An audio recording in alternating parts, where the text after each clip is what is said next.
Mahal ko yung mga anak ko.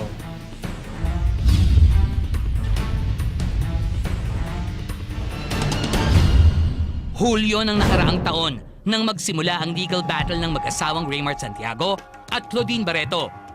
Unang nagsampa si Claudine ng Temporary Restraining Order or TPO laban sa asawang si Raymart. At simula noon ay tuloy-tuloy at patong-patong na ang mga reklamong inihain nila sa isa't isa. Dito na rin nagsimula ang pangungulila ni Raymart sa kanyang dalawang anak na sina Santino at Sabina. When was the last time you saw your kids? Matagal na po. Yung nag-start po tong kaso na to, August, hanggang ngayon po, kung susuma-suma mo, total mo po yung number of hours na kasama ko yung mga anak ko. Siguro mga 1 oras lang po. Ano to?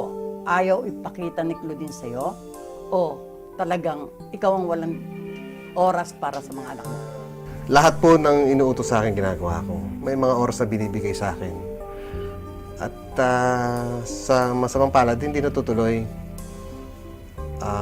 Hindi ko alam kung marami silang dahilan eh.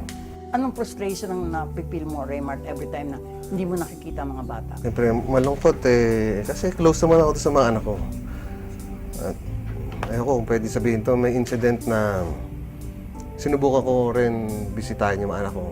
Birthday, nagpadala ako ng regalo sa school. Pinadala ko. Hanggang sa nalaman niya, hindi niya pinapasok na isang araw the next day. Valentine's Day.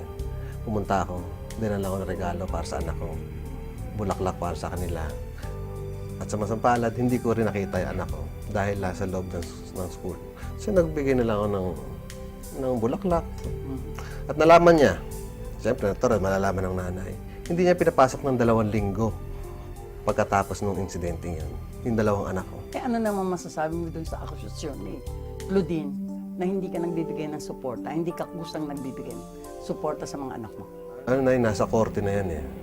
May nangyaring insidente na pinarating ko sa kanila yung tulong ko. Pero wala rin eh. Na-reject din eh. So, iintayin ko na lang kung anong utos ng korte, kung ano. Pero, I tried. Raymart, kilala ang mga Santiago bilang tahimik na pamilya sa showbiz. Anong nagiging reaction ngayon ng mama mo, ng mga kapatid mo sa nangyayaring to, sa pribadong buhay mo? Nandiyan naman sila palagi sa tabi ko. Pero ako pa rin huling say eh. Dahil sasabihin nila, oh, ang dami ng sinasabi tungkol sa'yo. Sabi ko, wag na muna. Ayaw ko muna magsalita hanggang sa...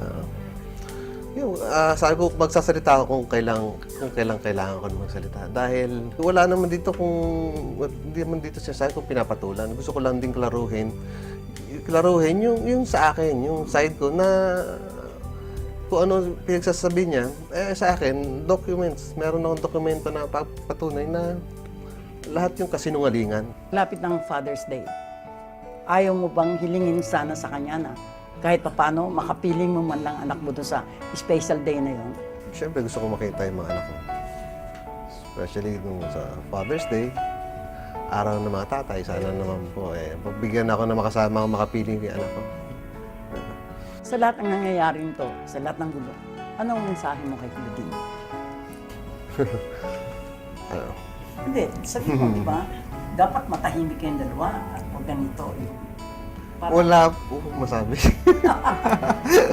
Wala akong masabi. Thank you, Raymart. Thank you, Attorney. Thank you. Thank you. Thank you.